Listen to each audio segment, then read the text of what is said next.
The Directorate of International Affairs, DIA, a beacon of global engagement and academic enrichment within our institute. Established in 2020 under the leadership of Professor Nirmal Basak Sir, the Directorate spearhead a myriad of initiatives aimed at fostering international collaboration and cultural exchange. As a distinguished professor in the Department of Pharmaceutical Science, Professor Basak brings a wealth of expertise to his role as a director, overseeing a diverse portfolio of programs including student tours, semester exchange program, visiting faculty initiatives, research collaboration, cultural immersion experiences, and the facilitation of dual degree opportunities. Under his guidance, the director will serve as a catalyst for cross-cultural learning, innovation, and partnership building, enhancing the academic journey for students and faculty alike. Without further delay, I would like to ask Sir to come on the dais and request Dean of Engineering to felicitate him.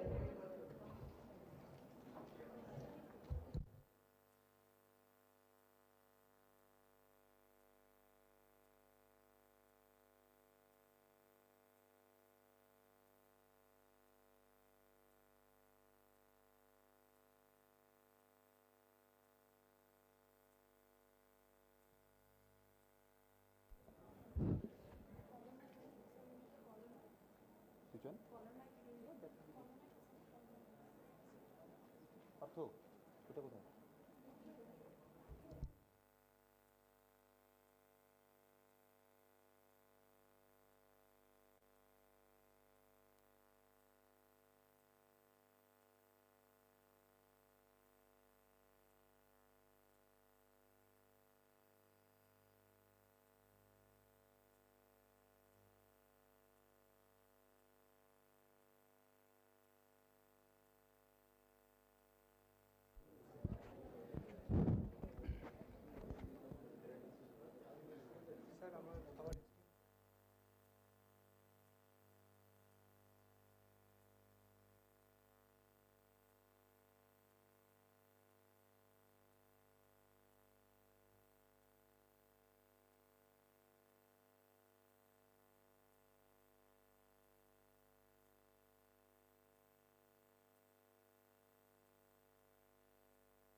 Honorable Vice Chancellor Sir, Pro Vice Chancellor Sir,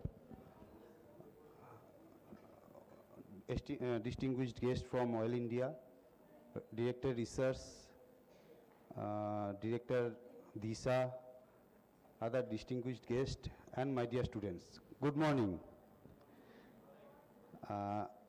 Today I'm going to discuss what Director of International Affairs, what we are doing, what we are offering for our students and faculty members. So let's start with the first point, that is the contents. These are the contents: MOU, faculty exchange program offered by DIA, and student exchange program.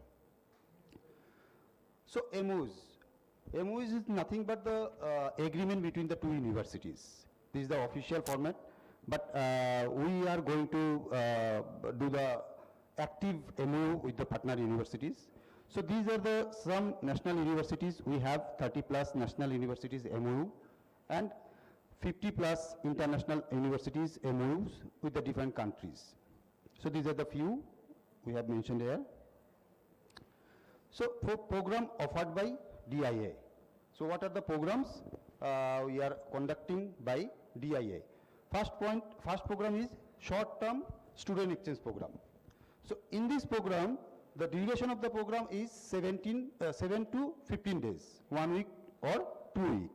Mode, physical mode mainly. And participant, the students from AdtU as well as the students from outside the country. We are hosting the students from our partner university. This is the international learning pathways, study abroad. So in this case, what we are doing, We are offering the partner universities, the students, they can come to AdtU and they can study postgraduate program for 2 years with full scholarship. Simultaneously, our students will be benefited by our partner university. They are offering our students to study in their university post-graduation with full scholarship. That is the study abroad program. Semester exchange program. This is the duration of 5 to 6 months, one semester.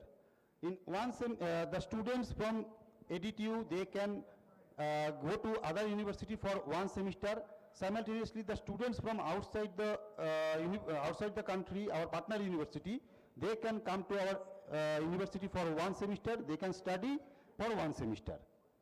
So in this case, funding. In this case, funding, some university like European university, you can get the scholarship, full scholarship. And few universities in Southeast Asia, you can get the full free of only tuition fees. So this type of programs are there. You can avail semester exchange program. Cultural immersion program, like the short-term student exchange program. This is the cultural immersion program, 7 to 15 days. We have sent the students, I'll show the picture. We have already sent the students to Dubai, Malaysia, Vietnam. Same educational immersion program, 7 to 15 days. This is online as well as offline. International seed grant. So in this case, what we are doing that with the partner university, we are providing the seed grant. Our faculty members collaborated with the other researchers of partner universities, and they can jointly do the project, and for that we will provide the seed grant. Simultaneously, the partner university also, they are providing the seed grant. Our pharmaceutical science, one faculty member, Dr. Partho, he is doing the joint collaboration research work with the INTI Malaysia, with the seed grant given by the INTI Malaysia. Citation Club. In this case, what we are doing, we are collaborating the researcher from AdtU with the other universities. And they jointly they are publishing the paper. Simultaneously, they are citing each other paper to increase the citation of both the universities. Inbound teaching mobility. In this case, we are hiring the faculty members for one semester.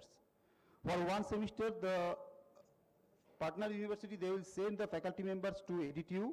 They will teach here for one semester, and they will go back. Simultaneously, we are sending the faculty members to partner university for one semester.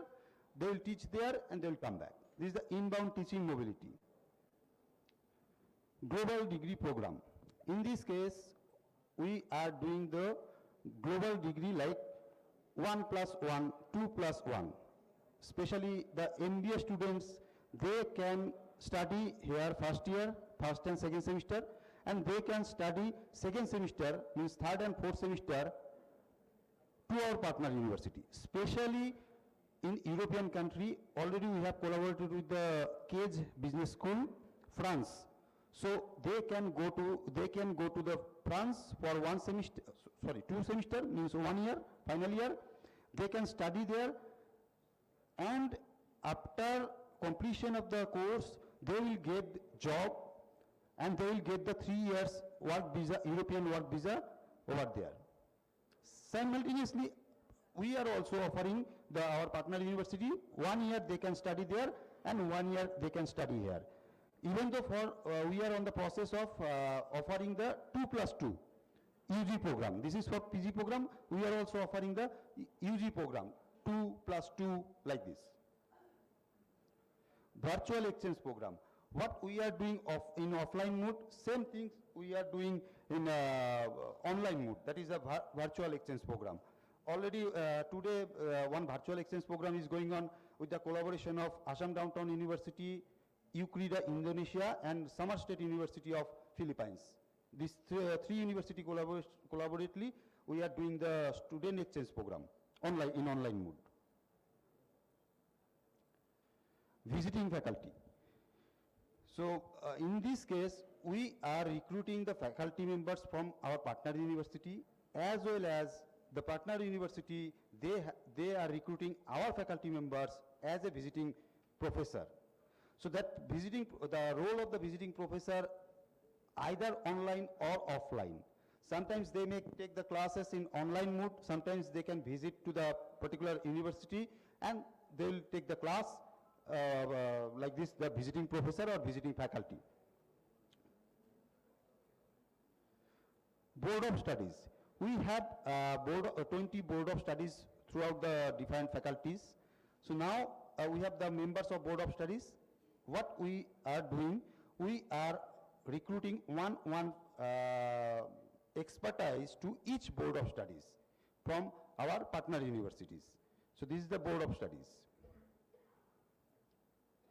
Faculty and admin exchange program inbound. So these are the glimpses of faculty and admin exchange program, what we have done till now. Faculty of engineering from Daffodil International University, Bangladesh, they came to us, faculty of engineering.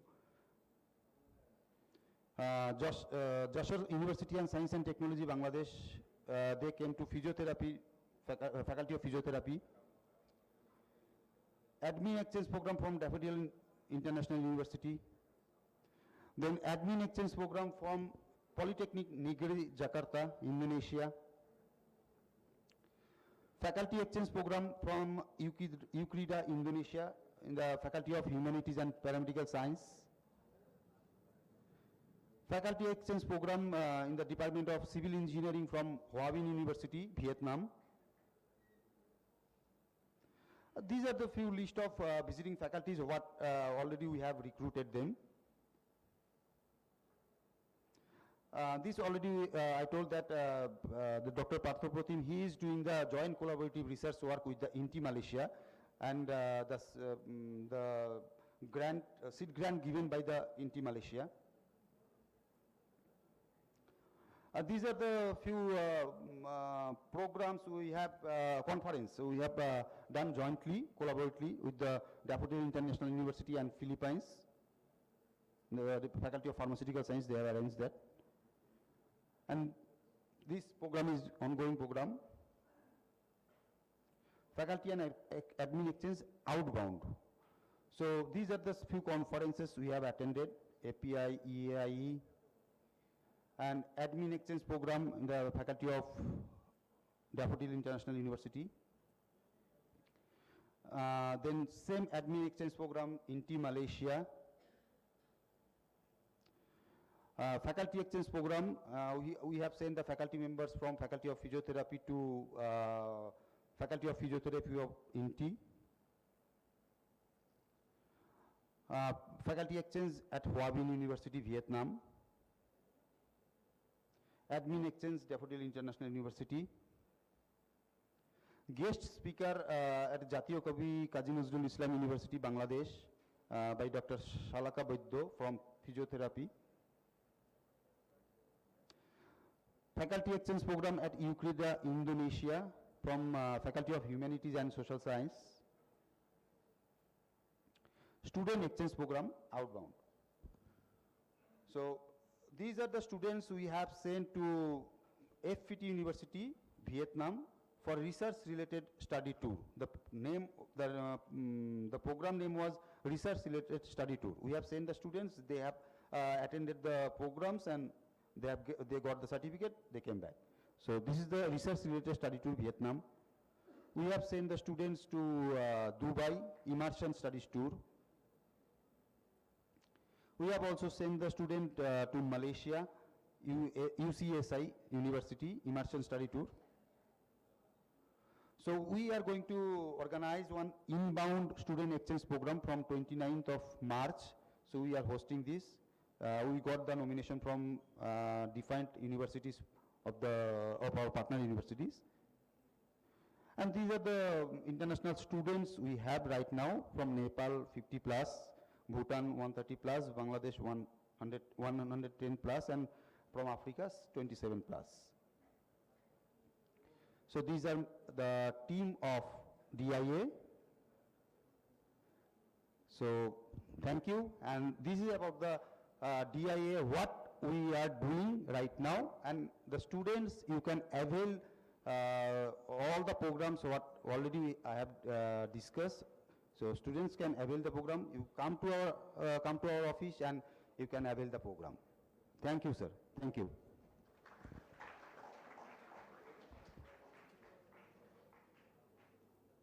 Anything?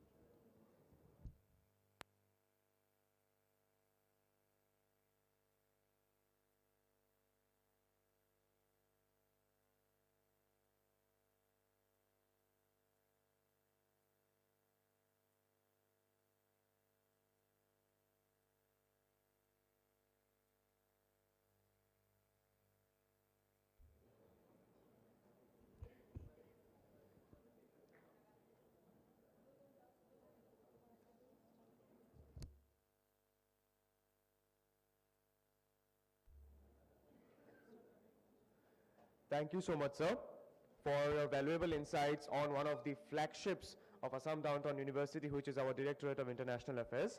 Now, we have our 8th plenary talk, and we have Shri Pankaj Kumar Goswami, sir, who is the Director Operations of Oil India Limited, the oldest oil exploration and production company in India under the Ministry of Petroleum and Natural Gas.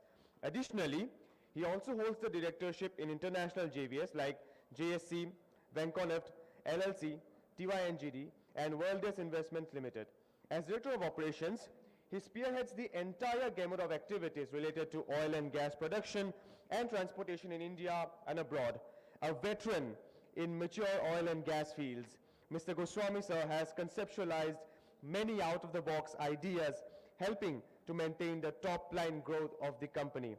Mr. Goswami is also steering the energy transition journey of the company with multi-pronged approach of resilient hydrocarbons, gas business development, renewables, and other enablers such as the hydrogen ecosystem development in the country. A true technocrat, Mr. Goswami, sir, is passionate about the next frontier of energy that can be unlocked, combining technological innovation and human ingenuity. Now, without further delay, I welcome him on the dais, and I respect our respected Vice Chancellor, sir, to felicitate him with a shilling and the token of appreciation.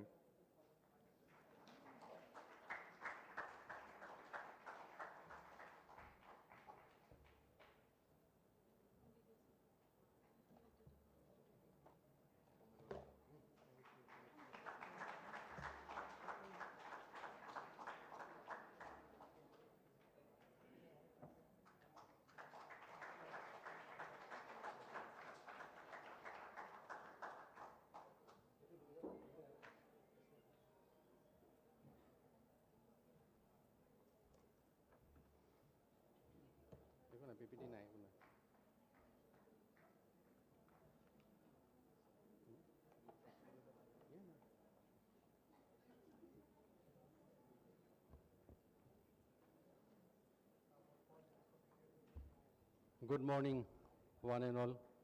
Respected Vice Chancellor of Assam Downtown University, senior professionals, and my very dear students and friends.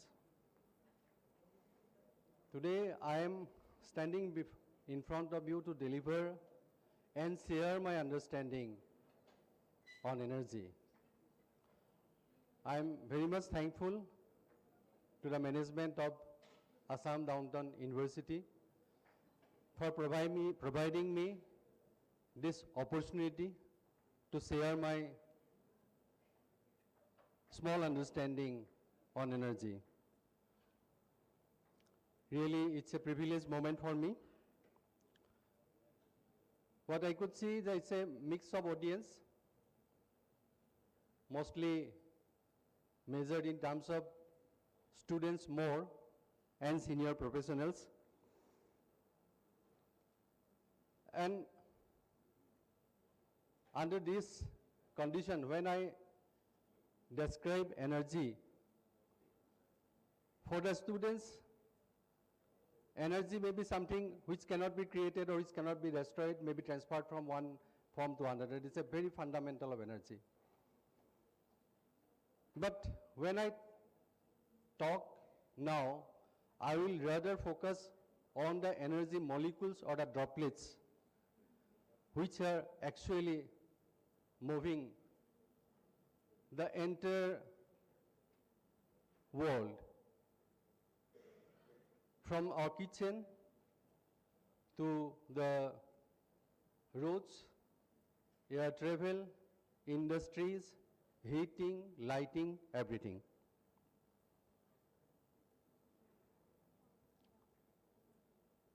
I have not prepared any PPT for this because energy is my passion. So, but I have some data in front of me, but seeing the crowd here, I will rather avoid talking on the data. A small thing to share. I have my children maybe of your age, of the age of the students, and when I go in front of any crowd, my child used to tell me, don't try to pitch anything. We do not like to hear from you that do this, do that, do that. This is the way the new generation thinks.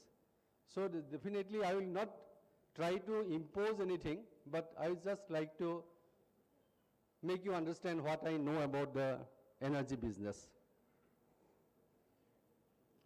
Why energy is so important? The entire human population is moving around energy or these energy molecules. The countries, the societies, the economies, big or small, everything is moving around this word energy. Even the world politics is also moving around energy. Energy is now a big, big political game.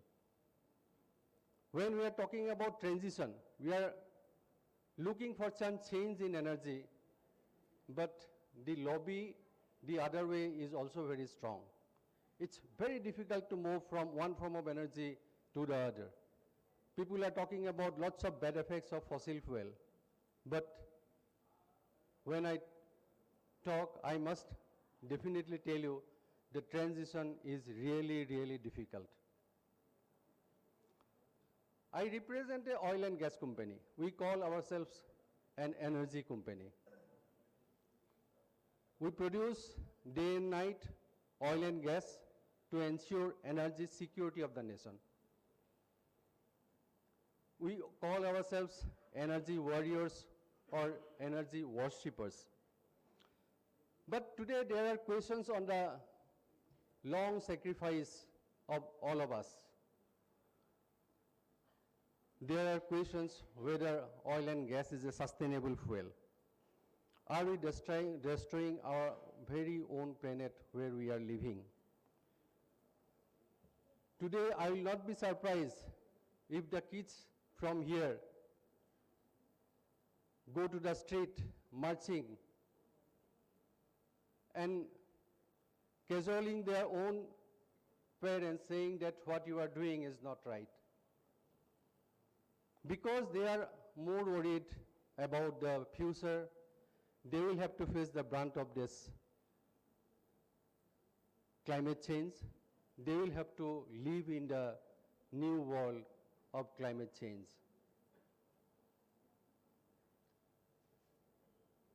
What is this energy trilemma? People now talk about energy trilemma. When I joined in Oil India long back, 35 years back. Our main question was whether oil will be available after next 20 years or not, whether my job is secured for my entire service period or not. Everyone was thinking that oil will not be available below the earth's surface at some point of time. The entire reservoir will be empty and there will be no oil and gas. But after working for 35 years, I can guarantee another 50 years we have the reservoir potential for producing oil. But this is about availability and accessibility. The trilemma starts from here. Now people are asking whether it will be affordable or not. Being available and accessible, whether it will be affordable or not. Till that point of time, the question is very simple. We can say it will be affordable at some price. But the tough question comes when people ask whether it will be sustainable or not.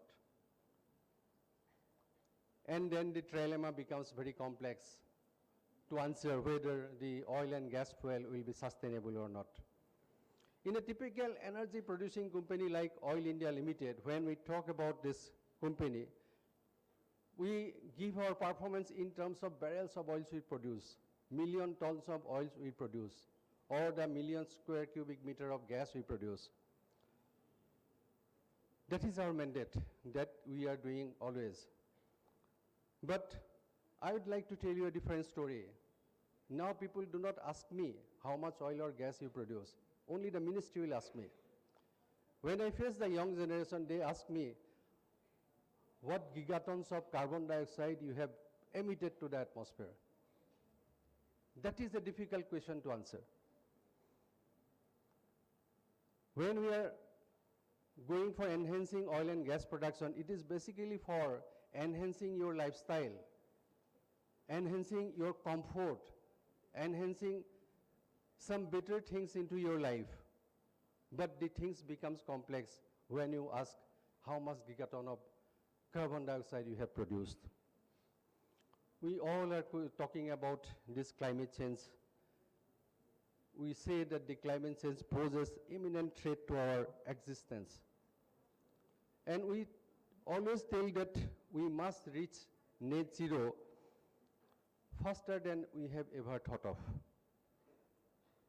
Definitely, we will have to do it while at the same time giving enough energy to keep our livelihood, keep our life moving.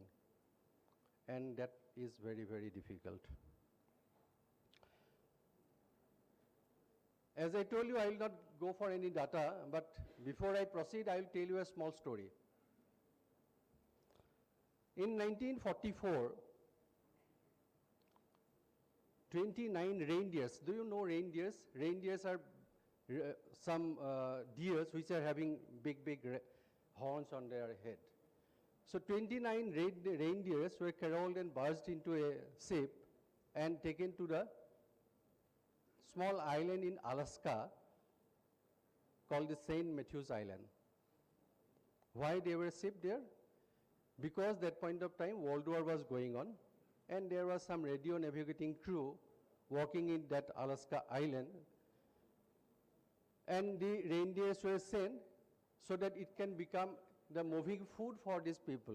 When they do not have any food, at least the reindeers can be killed and as a have a food. These 29 reindeers were placed there.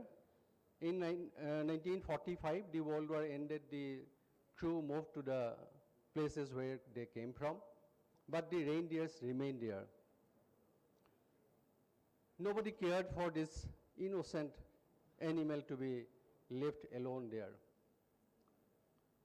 After some time, maybe after 20 years, 1964, some people went there and have a number counting of all those reindeers, and they found that around 6,000 reindeers are there. They multiplied, they grew, they make them 6,000.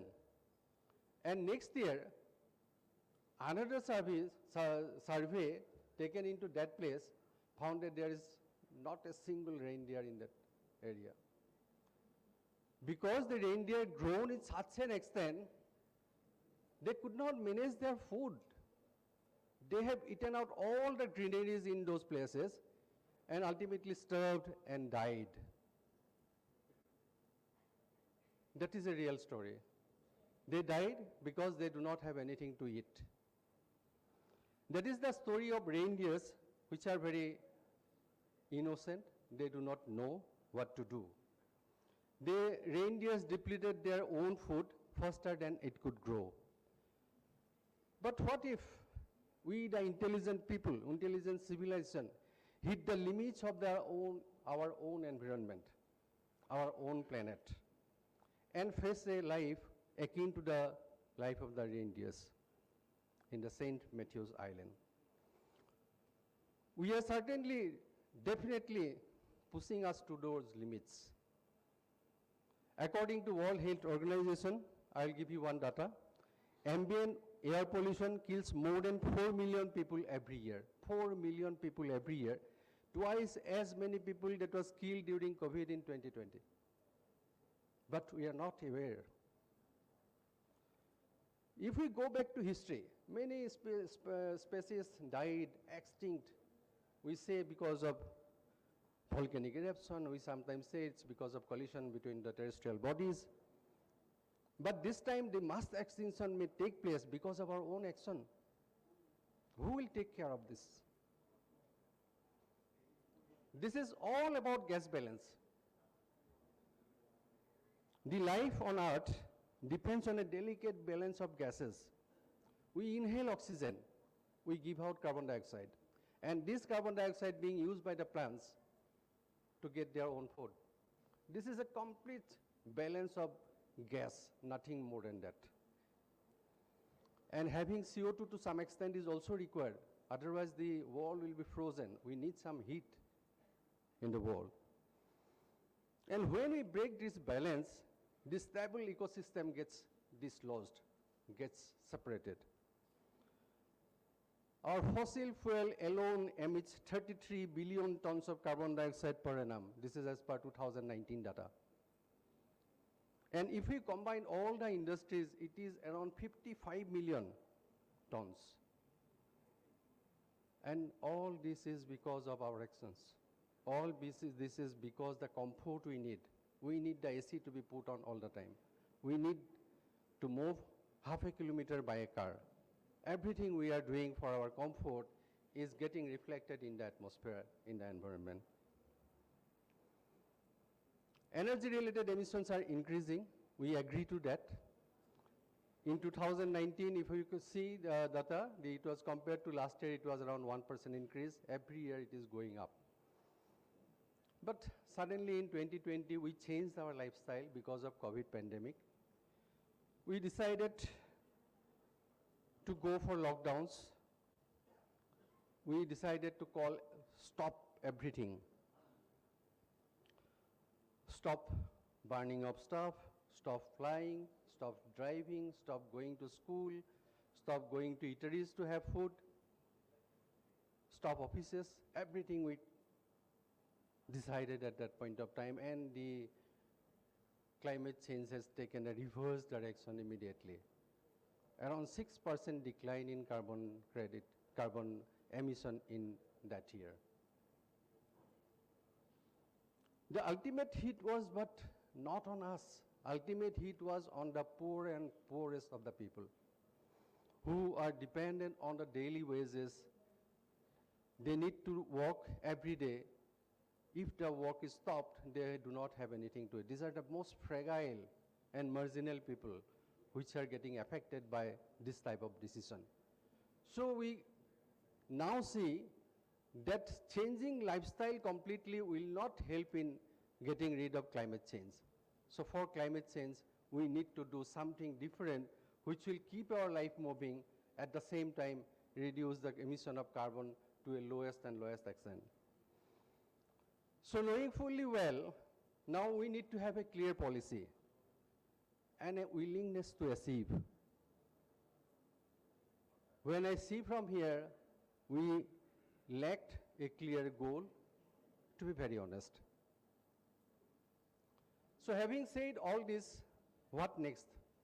What can save us? I'll tell you, the hero is actually zero. We will have to achieve net zero. We cannot see that carbon dioxide emission will be zero, but we'll have to balance it somehow to make it net zero. And we have to have a committed timeline for net zero.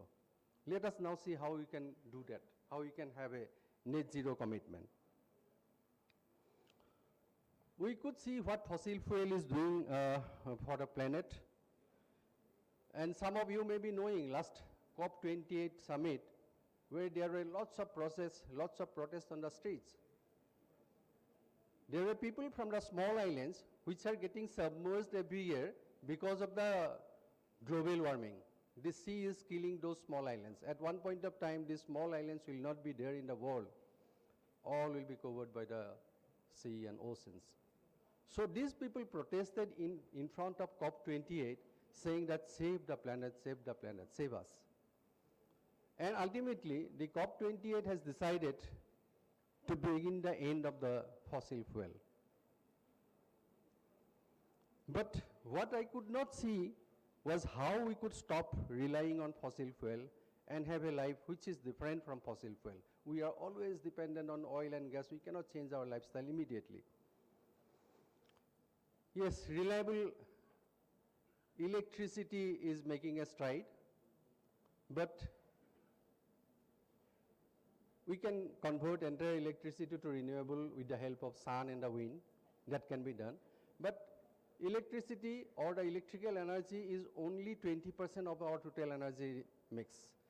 Rest, entire 80% we are dependent on the fossil fuel. We are dependent on oil, we are dependent on coal, we are dependent on gas. So that is the way the energy picture is now going on. And the whole exercise is ultimately balancing, as I said, we will have to balance this gas, balancing of carbon. Basically the balancing of carbon. If I can reduce the amount of carbon in my fuel, even if it is a fossil fuel, if I reduce the amount of carbon in the fuel, the carbon dioxide emission will be getting lesser and lesser. We have to reduce the carbon dioxide emission into the atmosphere. That is the way how we can achieve net zero. And I am glad to see that the net zero is providing a clarity now, a sense of purpose, and the catalytic actions are going on. Green investments are happening everywhere, pouring into the renewable energy.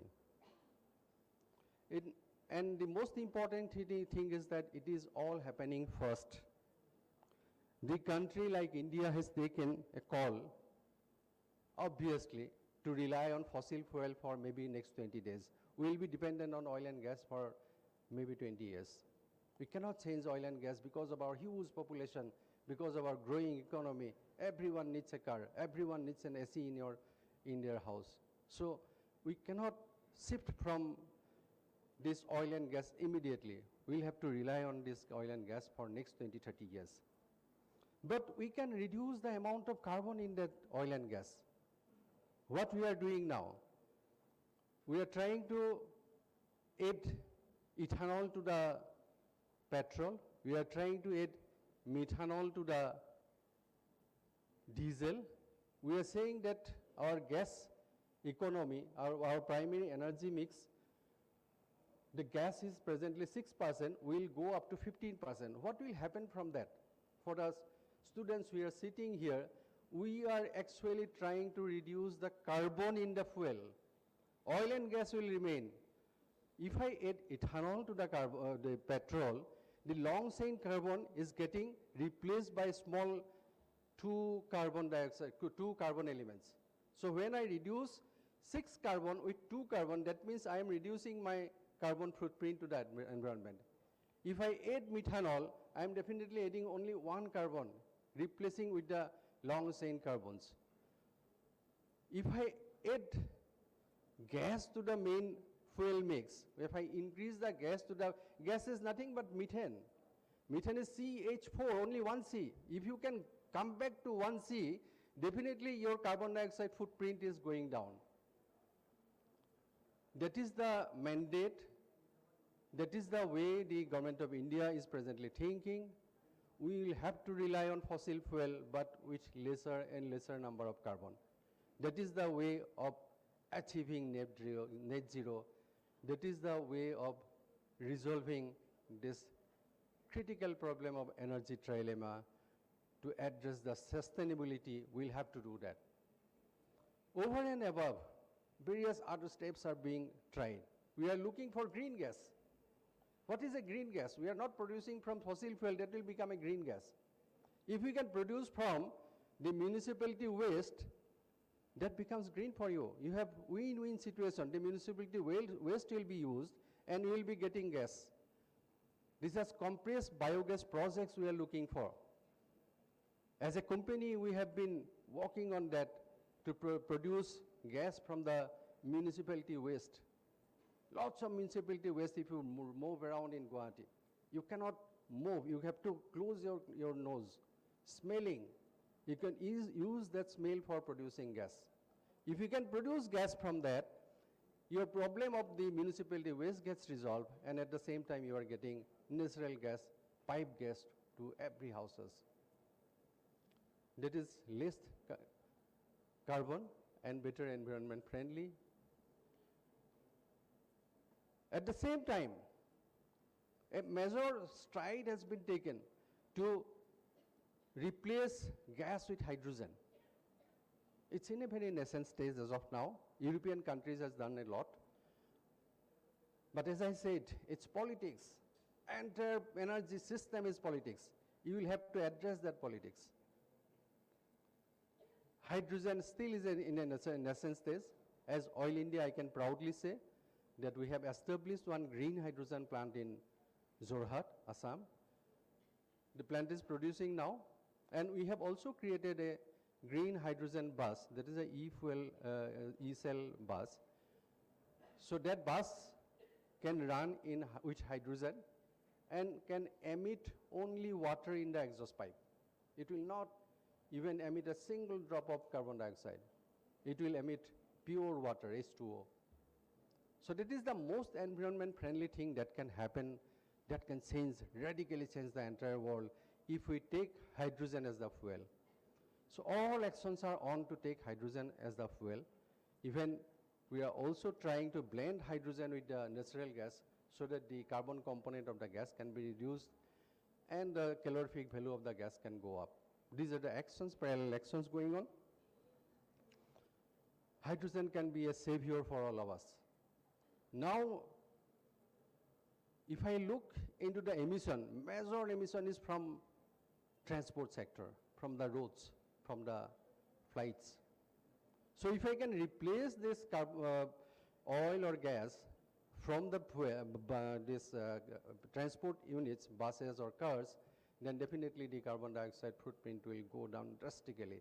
So that is where we are trying. Batteries are coming up, but can you use batteries in a big vehicle? Can you use a battery in an excavator? These are huge units to be run with a battery. You cannot immediately convert this to battery run units because of the huge size of some of the equipment. It's comfortable for a small car. It may be also comfortable for a bus, but for bigger units, it cannot be done. Hydrogen can do that. If I place a hydrogen engine for that, definitely it can take care of that. Hydrogen, high pressure hydrogen can be easily fueled. Within fractions of a second, you can fuel your tank, and it can run longer. So instead of battery, if we go shift to hydrogen, it can change the entire gamut of activities. So we are looking for that. And we are looking for scientists like you, young minds like you. You will have to work on that. You will have to show us the path. You can be the guide for all of us. As Oil India, we have some startup projects. You can work on that. We have a grant which we can give you. Come up with good ideas. We'll be definitely help you. We'll be happy to sponsor these events for all of you. I look after the startup projects in Oil India. So this is all about the energy, all about the concept of energy and the transition taking place that I have gathered throughout my life and throughout my experience in this oil company. I'll be definitely happy to share more information on this. Today I'm avoiding the data because it's full of data. You can check the internet. Lots of data based on energy and the climate change. You will get many information. I'm avoiding all those information. I'm just telling you the story of energy. So this is all about from me. Thank you for patient hearing. If there is any query, I will be able to answer offline also. Anytime if you have any query, you can approach me. Thank you. Thank you very much.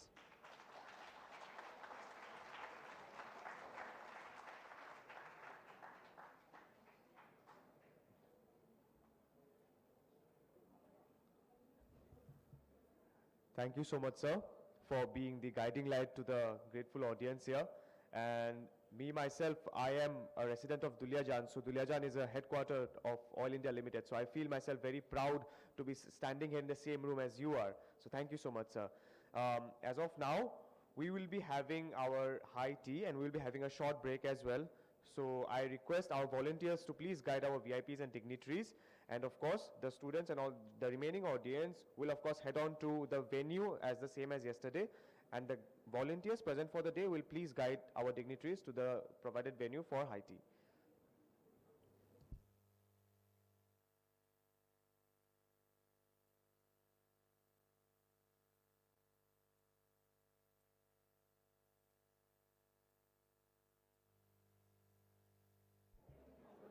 Audience, please keep in mind that we will also be resuming the session from 11:15. I repeat, we'll be resuming the session from 11:15. So I request the audience to please come back to the venue from 11:15. Thank you.